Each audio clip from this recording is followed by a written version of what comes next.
Psalm 51. Restore the joy of your salvation to me and sustain me by giving me a willing spirit. Then I will teach the rebellious your ways, and sinners will return to you. Heavenly Father, speak to us today. We thank you for this word of encouragement. I thank you that your salvation is not just a salvation away from fear, but is a salvation that fills us with joy.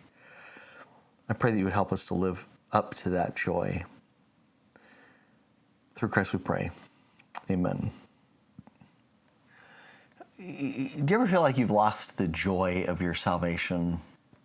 Certainly David had. David, who writes this psalm, has lost his joy. Part of it's because he's getting older. Part of it's because his relationship with God has become a bit routine. Specifically, it's because David has sinned.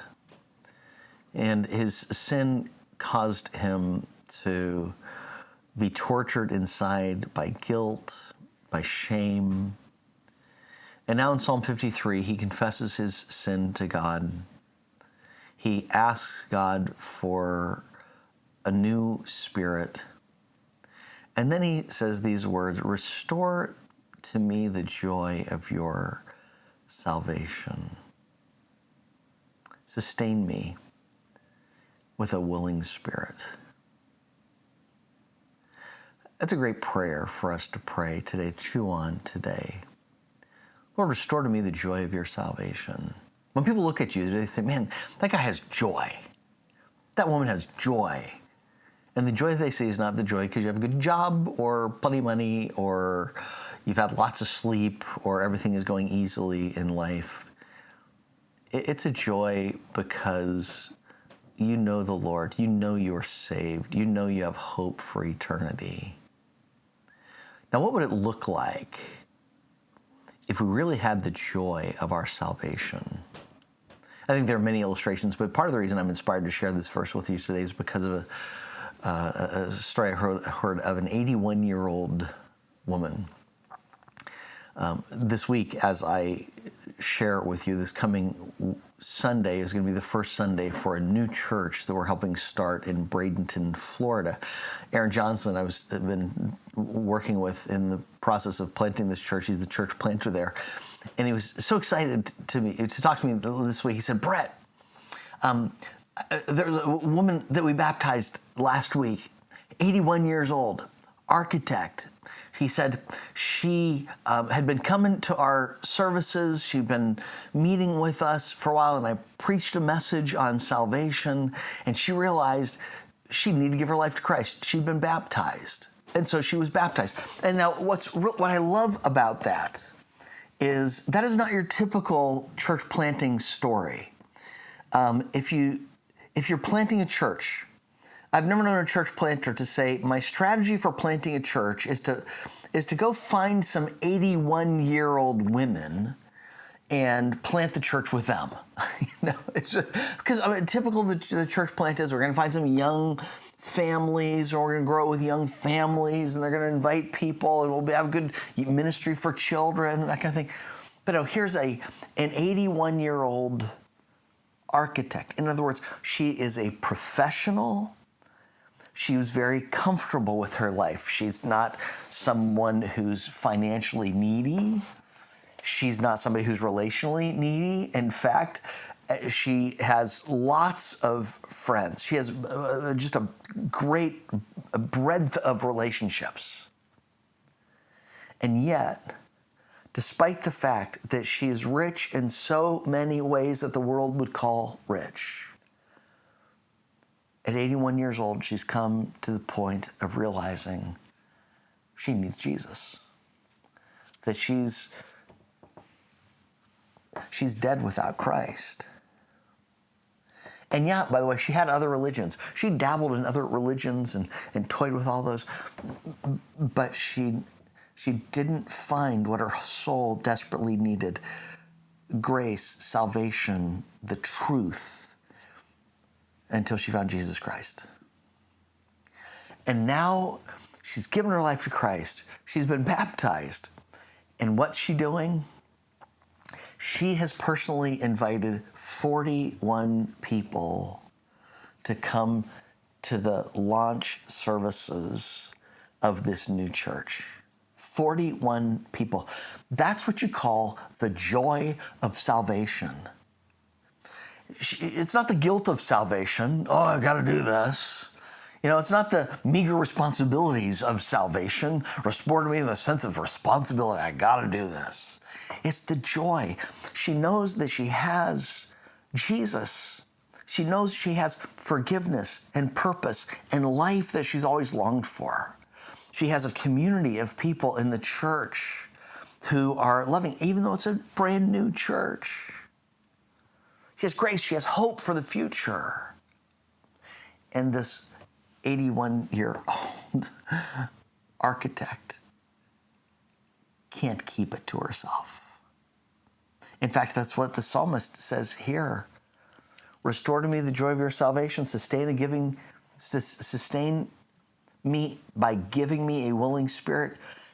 Then I will teach the rebellious your ways, and sinners will return to you. What happens when we have the joy of God's salvation? We got to share it with people we know who don't know Christ, who are still stuck in their sin, who are still disconnected from his kingdom. My prayer for us today is that God will restore the joy of our salvation. Can you imagine what would happen in our church or in the church that you belong to if maybe you don't come to New Life?